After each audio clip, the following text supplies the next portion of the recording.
പ്രിയപ്പെട്ടവരെ, ഒരു ദുരന്തമുഖത്ത് നിന്നാണ് നമ്മൾ അതിനെ അതിജീവിച്ച് കടന്നു വന്നത്.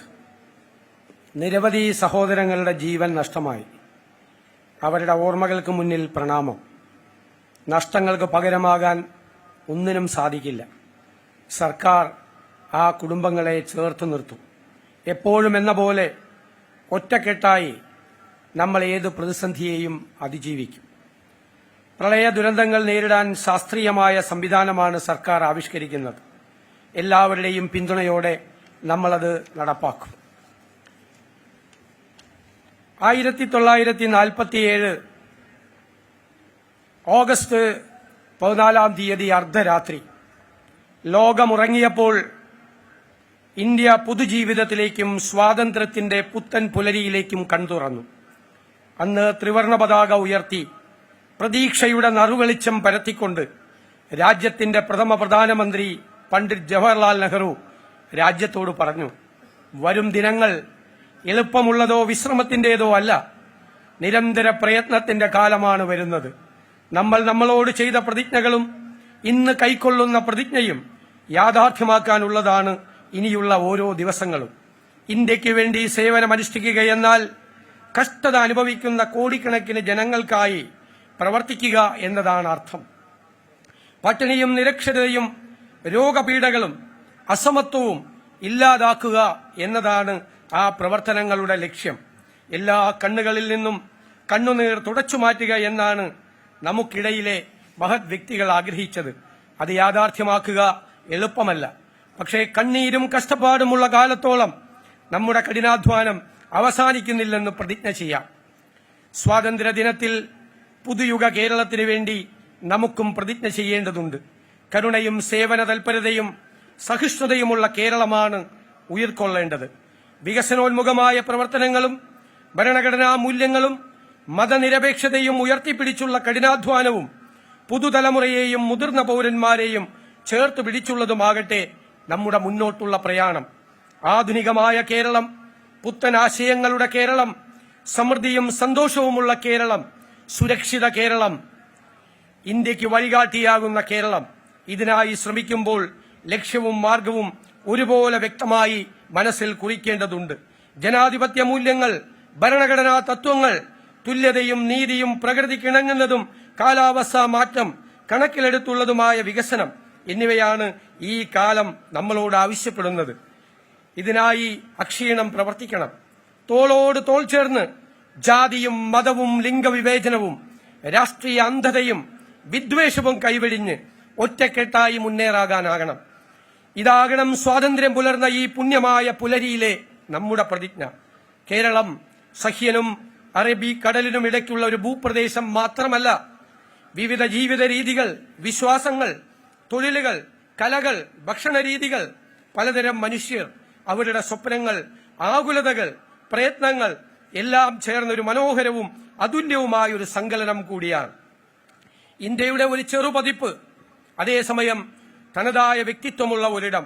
ഇന്ത്യയുമായും ലോകവുമായും നിരന്തരം സംവദിച്ചും കൊടുത്തും വാങ്ങിയും ഈ ചെറു സംസ്ഥാനം ലോകത്തോളം വളരുകയാണ്. വിദ്യാഭ്യാസവും ആരോഗ്യ സംരക്ഷണവും മുതൽ മതേതരത്വത്തിലും സാക്ഷരതയിലും സഹിഷ്ണുതയിലും രാഷ്ട്രീയ ബോധ്യത്തിലും രാജ്യത്തിന് മാതൃകയുമായി ഈ നേട്ടങ്ങൾ ഉയർത്തിപ്പിടിച്ചുകൊണ്ടാവണം നമ്മുടെ പുതുയുഗ കേരളത്തിനായുള്ള പരിശ്രമം. മതേതരത്വവും ജനാധിപത്യ ബോധവും തുല്യതയുമാണ് നമ്മുടെ കരുത്തും ഊർജവും. അതിലൊരു വിട്ടുവീഴ്ചയും ചെയ്യില്ലെന്ന് ഈ സ്വാതന്ത്ര്യ ദിനത്തിൽ നമുക്ക് പ്രതിജ്ഞ ചെയ്യാം. പട്ടിണി, രോഗം, തൊഴിലില്ലായ്മ എന്നിവയാണ് ഏത് ജനതയെയും പിന്നോട്ടടിക്കുന്ന 3 കാര്യങ്ങൾ. 79 വർഷങ്ങൾ പിന്നിടുമ്പോഴും കേരളത്തിലും നമ്മുടെ രാജ്യത്തും ഇവ ഇന്നും അവശേഷിക്കുന്നുവെന്നത് യാഥാർത്ഥ്യമാണ്. പട്ടികജാതി പട്ടികവർഗ വിഭാഗത്തിലെ സഹോദരങ്ങൾ, മുതിർന്ന പൌരന്മാർ, ന്യൂനപക്ഷങ്ങൾ, ട്രാൻസ്ജെൻഡേഴ്സ്, ഇങ്ങനെ പ്രത്യേക പരിഗണനയും കരുതലും വേണ്ടവർ ഇപ്പോഴും അനേകം പ്രശ്നങ്ങളും പ്രതിസന്ധികളും അരക്ഷിതാവസ്ഥകളും നേരിടുകയാണ്. കുട്ടികളും ചെറുപ്പക്കാരും പരീക്ഷാ നടത്തിപ്പ് മുതൽ തൊഴിലവസരങ്ങളുടെ കുറവ് വരെയുള്ള ഒരു കൂട്ടം കൊടിയ പ്രശ്നങ്ങളുടെ നടുവിലാണ്. കൃഷിക്കാരും തൊഴിലാളികളും തീരദേശത്തെ ജനങ്ങളും നേരിടുന്ന വെല്ലുവിളികളും അനവധിയാണ്.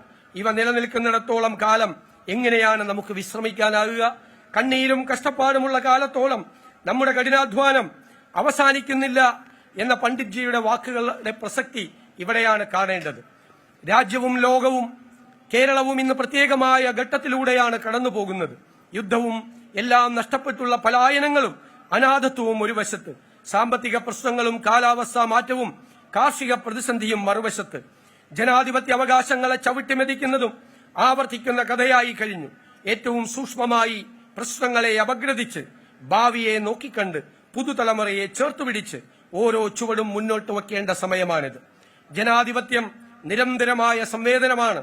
എതിർപ്പും ചോദ്യം ചെയ്യലും തുറന്ന സംഭാഷണവും തിരുത്തലും ജനാധിപത്യത്തെ പുനരുജ്ജീവിപ്പിക്കുന്നു. ഏകവിളത്തോട്ടത്തിൽ ഒരേ ഇനം മനുഷ്യരെ വളർത്തി ഒരേ ഭാഷയും ഒരേ വിശ്വാസവും ഒരേ ജീവിതശൈലിയും വളർത്തുന്ന ഏത് വ്യത്യസ്തതയെയും ഭയക്കുന്ന വെറുപ്പിന്റെ തുരുത്തുകളും വർഗീയതയുടെ ഇരുളിടങ്ങളും സൃഷ്ടിക്കുന്നതല്ല ജനാധിപത്യം. തുറന്ന മനസ്സ്, സഹിഷ്ണുത, സംവാദം, തിരുത്തൽ, നവീകരണം എന്നിവയിൽ ഊന്നിയ കരുത്തുറ്റ ജനാധിപത്യത്തെ കാത്തുസൂക്ഷിക്കുന്ന കാവൽക്കാരും പോരാളികളുമായി നമുക്ക് മാറാം. മഹാത്മജി, സുഭാഷ് ചന്ദ്രബോസ്, ഭഗത് സിംഗ്, ബാലഗംഗാധര തിലക്, ഗോപാലകൃഷ്ണ ഗോഖലെ തുടങ്ങി അനേകം സമരഭടന്മാർക്കുള്ള ഏറ്റവും വലിയ സല്യൂട്ടും അതുതന്നെയാണ്. രാജ്യത്തിനും സംസ്ഥാനത്തിനും സാമ്പത്തിക വളർച്ചയും വികസനവും വേണം. തൊഴിലുകൾ സൃഷ്ടിക്കപ്പെടണം. കൃഷി ഉൾപ്പെടെയുള്ള അടിസ്ഥാന മേഖലകൾക്ക് വികസനവും സംരക്ഷണവും വേണം. ഒപ്പം കാലാവസ്ഥാ മാറ്റമെന്ന വൻ പ്രതിസന്ധിയെ നേരിടാനാകണം. വികസന ഫലങ്ങൾ എല്ലാവരിലേക്കും എത്തണം. വികസനം ഏതാനും പേർക്കായുള്ളതല്ല. സർവതല സ്പർശിയായ വികസനവും സമ്പത്തിന്റെ ന്യായമായ നീതിപൂർവമായ വിതരണവുമാണ് ഒരു സോഷ്യലിസ്റ്റ് ജനാധിപത്യത്തിന്റെ അടിസ്ഥാന സ്വഭാവം. അവിടെ വികസനം എന്നത് ജനപക്ഷത്തു നിന്നുള്ളതായിരിക്കും. അതിന് മുൻഗണനാക്രമങ്ങൾ ഉണ്ടാകും. ക്ഷേമ പ്രവർത്തനങ്ങൾ ജനാധിപത്യ സംവിധാനത്തിൽ ആരുടെയും ഔദാര്യമല്ല, അത് അവകാശമാണ്. മുതിർന്ന പൌരന്മാരുടെ ക്ഷേമം, പ്രത്യേക പരിഗണന അർഹിക്കുന്ന എല്ലാ ജനവിഭാഗങ്ങൾക്കും നൽകേണ്ട സംരക്ഷണം എന്നിവ ഇക്കാലത്ത് അതീവ പ്രധാനമാണ്. അതോടൊപ്പം പുതുതലമുറയ്ക്ക് ഇവിടെ പഠിക്കാനും തൊഴിലെടുക്കാനും സ്വന്തം കാലിൽ അഭിമാനത്തോടെ നിൽക്കാനുമുള്ള വഴിയൊരുക്കണം. ലഹരി എന്ന മഹാവിപത്തിനെ പടിയിറക്കണം. നാട്ടിൽ സമാധാനവും സുരക്ഷയും പുലരണം. പൊതുവിദ്യാഭ്യാസവും പൊതുജനാരോഗ്യവും മെച്ചപ്പെടണം. ഇവ ഈ സർക്കാരിന്റെ മുൻഗണനാ പട്ടികയിലുള്ളതാണ്. ഇത് പ്രായോഗികമാക്കാനുള്ള നയസമീപനവും പരിപാടികളുമാണ് സംസ്ഥാന സർക്കാർ ആവിഷ്കരിക്കുന്നത്. ഇന്ത്യയുടെ ഭരണഘടന പോലെ മറ്റൊന്നില്ല. അത് ഒരു ജനതയുടെ അഭിമാനവും ഉറപ്പും പ്രതീക്ഷയും ഭാവിയെ കരുപ്പിടിപ്പിക്കുന്ന ചാലക ശക്തിയുമാണ്.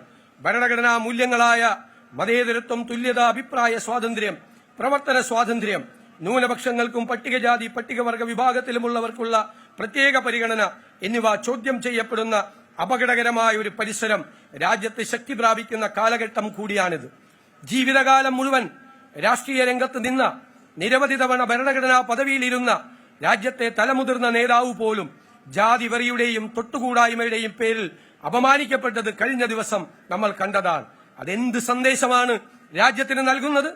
നമ്മുടെ രാജ്യം അവിടെ നിന്നൊക്കെ ഒരുപാട് മുന്നോട്ട് നടന്നതാണ്. ഇനിയും ആ ഇരുണ്ട കാലത്തേക്ക് തിരിച്ചു പോകരുത്. അത്തരം ശ്രമങ്ങൾ ഉണ്ടായാൽ അതിനെ നഖശികാന്തം എതിർക്കേണ്ടത് നമ്മുടെ കടമയും ഉത്തരവാദിത്വവുമാണ്. നമ്മുടെ ഭരണഘടനയും അത് ഉറപ്പു നൽകുന്ന അടിസ്ഥാന തത്വങ്ങളായ മതേതരത്വവും തുല്യതയും സ്വാതന്ത്ര്യവും സോഷ്യലിസവും ജനാധിപത്യ അവകാശങ്ങളും സംരക്ഷിക്കാൻ നാം ഓരോരുത്തരും പ്രത്യേക ശ്രദ്ധയോടെയും ജാഗ്രതയോടെയും കരുതലോടെയും പ്രവർത്തിച്ചേ മതിയാവൂ. ഭരണഘടനാ തത്വങ്ങൾക്കും ഇന്ത്യയുടെ ഐക്യത്തിനും അഖണ്ഡതയ്ക്കും മതേതരത്വത്തിനും വേണ്ടി വിട്ടുവീഴ്ചയില്ലാതെ നമ്മൾ അണിനിരക്കേണ്ട സമയമാണിത്. മഹാത്മജിയും ബാബാ സാഹേബ് അംബേദ്കറും ജവഹർലാൽ നെഹ്റുവും അബ്ദുൽ കലാം ആസാദും ഒക്കെ ഉൾപ്പെടെയുള്ളവർ മുന്നോട്ട് വെച്ച ആദർശങ്ങൾക്കും പ്രവർത്തന രീതികൾക്കും മുൻപന്നത്തെക്കാളും സ്വാതന്ത്ര്യാനന്തര ഇന്ത്യയുടെ ഈ കാലഘട്ടത്തിൽ പ്രാധാന്യം കൈവന്നിരിക്കുന്നു. നാടെങ്ങും ചെറുപ്പക്കാർ ഉയർത്തുന്ന പ്രശ്നങ്ങൾ അതിനുദാഹരണമാണ്. അവ കണ്ടില്ലെന്ന് നടിക്കുന്നത് അക്ഷന്തവ്യമായ തെറ്റുമാണ്. നമ്മുടെ യുവത രാഷ്ട്രീയ ബോധ്യങ്ങൾ ഇല്ലാത്തവരല്ല. അവരെല്ലാം കാണുകയും കേൾക്കുകയും മനസ്സിലാക്കുകയും ചെയ്യുന്നു. തിരുത്തൽ ശക്തിയാകാനും ഭാവിയിൽ തെളിമയോടെ രാജ്യത്തെ നയിക്കാനുമുള്ള കരുത്ത് അവർക്കുണ്ട്. സമീപകാല സംഭവങ്ങൾ അതാണ് തെളിയിക്കുന്നത്. നമ്മുടെ യുവതയാണ് രാജ്യത്തിന്റെ യഥാർത്ഥ സമ്പത്ത്. എല്ലാവരെയും ചേർത്തുപിടിക്കുന്ന, നന്മ പ്രദാനം ചെയ്യുന്നതും പ്രകൃതിക്കും മനുഷ്യനും ഇണങ്ങുന്നതുമായ വികസനമാണ് നമ്മുടെ സ്വപ്നം. അനാവശ്യമായി പരസ്പരം പോരടിച്ചും മനുഷ്യരെ ഭയപ്പെടുത്തിയും അപകീർത്തിപ്പെടുത്തിയും ലഹരിക്കടിമപ്പെട്ടും വികസന വിരുദ്ധത ആയുധമാക്കിയും ഇനിയും നമുക്ക് മുന്നോട്ട് പോകാനാകില്ല.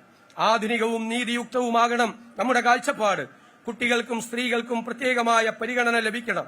പുതുയുഗ കേരളം എന്നത് വെറും വാക്കല്ല, അത് യാഥാർത്ഥ്യമാക്കാനുള്ള ഒരാശയമാണ്. അതിനായി നമുക്ക് ഒരുമിച്ച് നിൽക്കാം, വിശ്രമമില്ലാതെ പ്രയത്നിക്കാം, പോരാടാം. ഇന്ത്യ എന്ന വികാരം കെടാവിളക്കായി മനസ്സിൽ സൂക്ഷിക്കാം. എല്ലാവർക്കും ഊഷ്മളമായ സ്വാതന്ത്ര്യദിനാശംസകൾ.